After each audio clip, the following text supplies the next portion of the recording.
भारतीय लोकतंत्र में उनकी भागीदारी सुनिश्चित करने के लिए हम लोगों ने कदम उठाए। आदरणीय सभापति जी, आज हम देख रहे हैं हर बड़ी योजना के सेंटर में महिलाएं होती है। और ये जब संविधान के हम 75 वर्ष मना रहे हैं, ये संयोग है और अच्छा संयोग है कि भारत के राष्ट्रपति के पद पर एक आदिवासी महिला है। ये हमारे संविधान की भावना की एक अभिव्यक्ति भी है।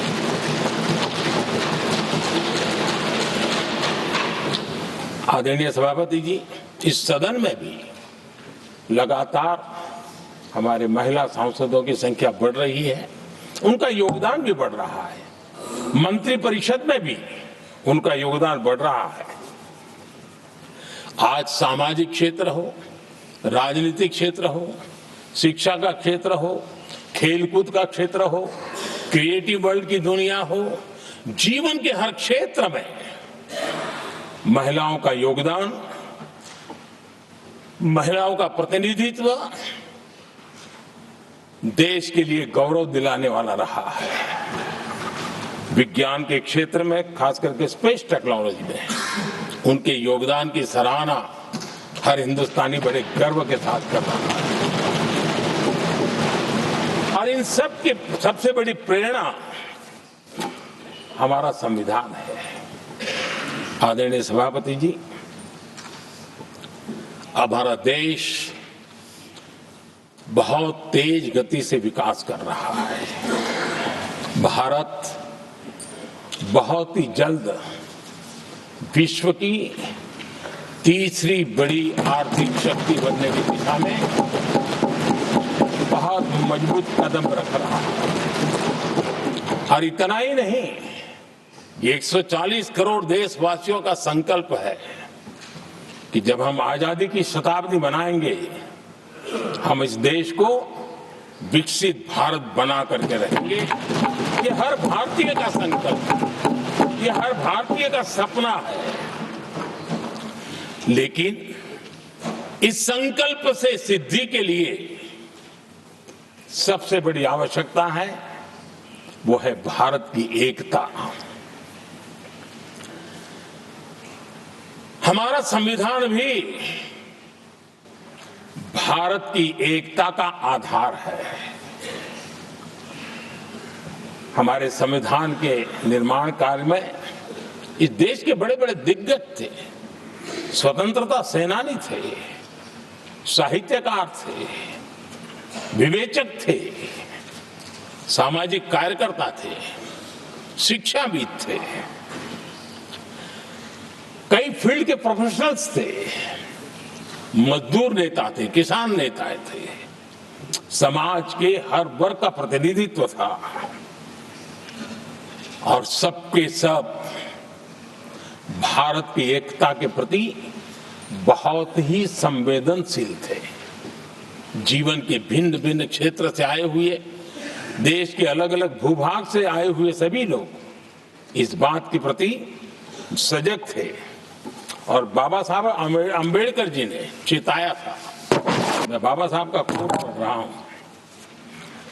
बाबा साहब अम्बेडकर ने कहा था, समस्या ये है कि देश में जो विविधता से भरा जनमानस है, उसे किस तरह एक मत किया जाए, कैसे देश के लोगों को एक दूसरे के साथ होकर निर्णय लेने के लिए प्रेरित किया जाए, जिससे कि देश में एकता की भावना स्थापित हो।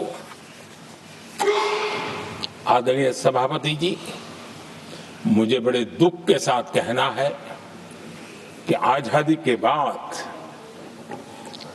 एक तरफ संविधान निर्माताओं के दिल दिमाग में एकता थी, लेकिन आजादी के बाद विकृत मानसिकता के कारण या स्वार्थवश अगर सबसे बड़ा प्रहार हुआ तो देश की एकता के मूल भाव पर प्रहार हुआ। विविधता में एकता, ये भारत की विशेषता रही है। हम विविधता को सेलिब्रेट करते हैं और इस देश की प्रगति भी विविधता को सेलिब्रेट करने में है। लेकिन गुलामी की मानसिकता में पले बड़े लोगों ने, भारत का भला न देख पाने वाले लोगों ने, और जिनके लिए हिंदुस्तान 1947 में ही पैदा हुआ ये जो धारणा बनी थी, उनके लिए वो विविधता में विरोधाभास ढूंढते रहे।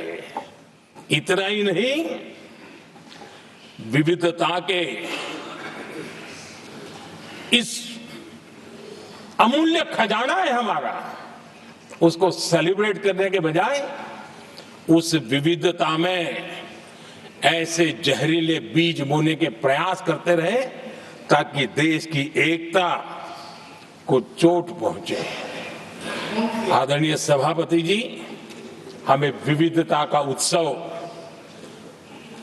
हमारे जीवन का अंग बनाना होगा और वही बाबा साहब आंबेडकर को सच्ची श्रद्धांजलि होगी।